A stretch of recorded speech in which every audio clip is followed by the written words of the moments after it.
Eu não cobri o 11 de setembro no dia, né? Então é uma das poucas coberturas, eu acho, nesse primeira década do século XXI que eu não fiz na área internacional.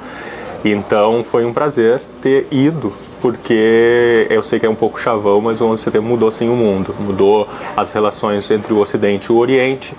E o fato de não ter coberto o 11 de setembro me parece que ficou um vácuo assim nessa minha carreira, até agora na hora de escrever o livro, né, o Guerras e Tormentas, que eu escrevi e lancei há um mês atrás, parecia que faltava o 11 de setembro, então eu fiquei muito feliz com o convite, né, para cobrir os 10 anos. O desafio de cobrir quando são efemérides, né, que é muito chato, na verdade, os jornalistas gostam de efemérides, mas o público não se interessa muito. Então, um ano depois, 5 anos depois, 10 anos depois, o desafio para nós jornalistas é sempre tentar transformar essa cobertura de uma maneira mais interessante possível. Eu primeiro fui convidado a ajudar a localizar todos os gaúchos que foram entrevistados no dia 11 de setembro de 2001 e que foram personagens da cobertura que saiu no jornal no dia 12 de setembro de 2001. E isso 3 semanas antes. Então eu comecei a localizar, hoje graças ao Facebook é muito mais fácil do que era 10 anos atrás, e localizei todos, reentrevistei todos, tentando buscar o que mudou na vida deles nesses 10 anos. Então é interessante, porque muitos moravam em Nova York naquele período, voltaram para o Rio Grande do Sul, muitos fizeram pós-graduação, mestrado lá, voltaram, muitos eram solteiros e casaram, muitos não tinham filhos e passaram a ter filhos. O que mudava na vida pessoal deles. Todas as pessoas que apareceram no jornal naquele dia estavam no caderno um ano depois. Então foi uma maneira que a gente tentou para driblar essa angústia de fazer diferente 10 anos depois.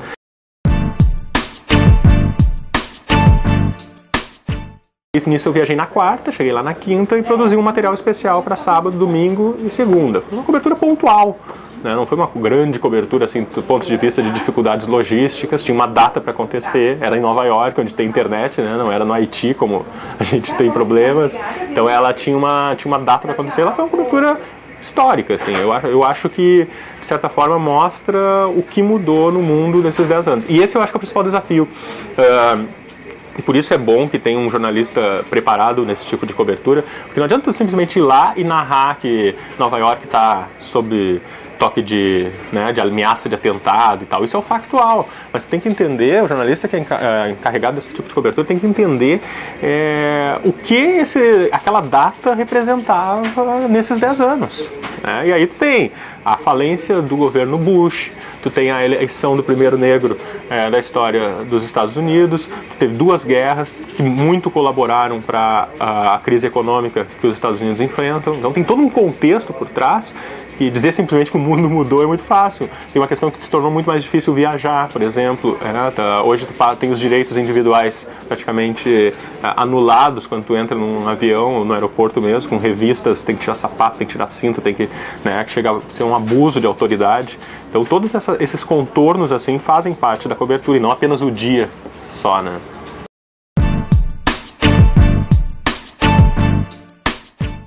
Eu gosto da cobertura multimídia, me especializei nisso, mas acho importante ter um fotógrafo, importante ter um cinegrafista. Eu gosto da companhia dos colegas profissionais, entende? Facilitam muito mais o trabalho. Eu não sou fotógrafo, não sou cinegrafista, eu sou repórter, né? O meu texto é um texto, acredito, com credibilidade, com qualidade para ser divulgado em qualquer plataforma, entende? Para mim, eu acredito no conteúdo e não na forma. Então eu acho que um texto bom, ele é um texto bom em qualquer plataforma, um texto ruim é um texto ruim em qualquer plataforma. Mas eu sou um profissional de texto, né? Gosto de imagem, gosto de manusear a câmera, gosto de tecnologia e tal, e por isso faço multimídia, mas sempre que necessário e importante, eu acho que tem que ter o profissional capacitado para esse tipo de função, que é o cinegrafista, o fotógrafo, ou o diretor de fotografia hoje. O desafio hoje é a gente não repetir textos e conteúdos nas diferentes plataformas de forma que as mídias se anulem. Tipo, tu dá uma coisa na internet que saiu no rádio e tu repetir na televisão. Isso aí o público não aceita mais. O público quer material exclusivo nas diferentes plataformas. E principalmente que as plataformas sejam convergentes, né? Que uma informação que está na rádio auxilie para completar a informação da internet e que por sua vez usando aquilo que há de melhor em cada uma das mídias. A TV é imbatível na imagem, sabe? Na emoção, sabe? O rádio na instantaneidade, o jornal na análise, na crítica, sabe? Na profundidade. E a internet, multimídia por excelência, para onde converge tudo, né? Para onde a gente consegue colocar tudo, vídeo, áudio, texto, né? Então, acho que tem que ser organizado, senão realmente tu enlouquece. Tem que tentar manusear de uma forma que seja tranquila.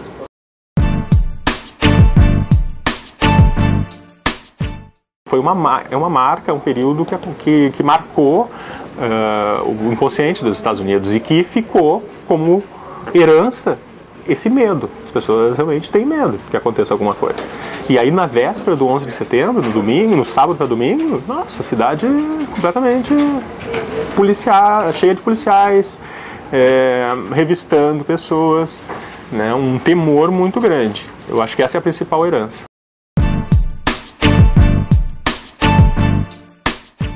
O nova-iorquino, em geral, é uma questão mais simbólica. Acho que os americanos, em geral, assim, eles não têm aquela tristeza, tem uma coisa assim, de lembrar e tal. Mas ficou realmente o que me chocou, a primeira relação que eu tive de assim, poxa, aconteceu uma coisa terrível aqui. Porque tu olha lá o local, o Ground Zero, é um canteiro de obras, né? Tu olha a nova Torre da Liberdade lá, o One World Trade Center, bonito e tal, toda aquela coisa grandiloquente dos americanos. Mas tu não tem a sensação exata de que foi uma tragédia, sabe? De que quase 3 mil pessoas morreram ali.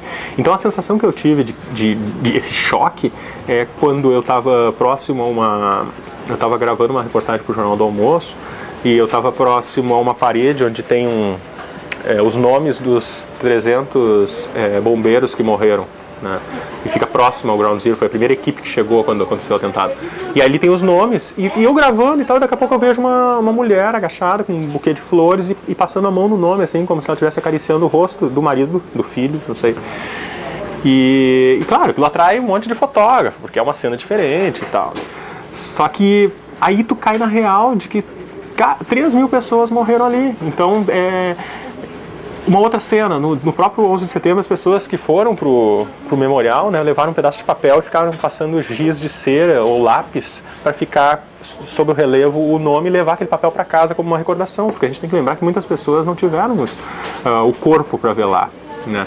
Então, aí tu dá uma materialidade para as coisas, tu dá uma concretude para as coisas, né? Porque quando tu diz 3 mil pessoas morreram, não é nada. É a mesma coisa que tu dizer que 200 mil pessoas morreram no terremoto do Haiti, que eu estive lá. Tu só te dá conta da gravidade das coisas quando tu dá nome e sobrenome para as pessoas, quando tu conta as histórias delas, sabe? Os sonhos, os medos, aquilo que perderam. Então, aí sim, quando tu tira o número e torna humano o texto, uma reportagem, aí a cobertura se torna mais interessante. E eu acho que esse é o nosso desafio, acho que talvez seja até o segredo de sucesso de uma grande cobertura. Apostar naquilo que a gente faz melhor como jornalistas. Contar histórias de pessoas. Uma vez um professor me disse em Berlim que journalism is people. Jornalismo é pessoas, são pessoas. Então, sempre que tu falar do concreto, da reconstrução, do medo de uma cidade, isso é nada se tu não colocar seres humanos na reportagem.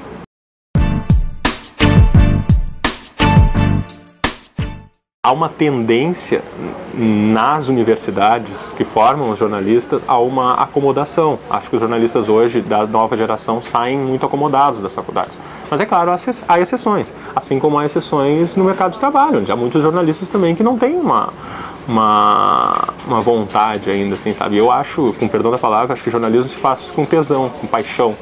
E tem pessoas acomodadas também no mercado de trabalho. E isso não é só no Brasil, é em geral, no mundo inteiro. Então acho que se evoluiu muito na questão da comunicação instantânea.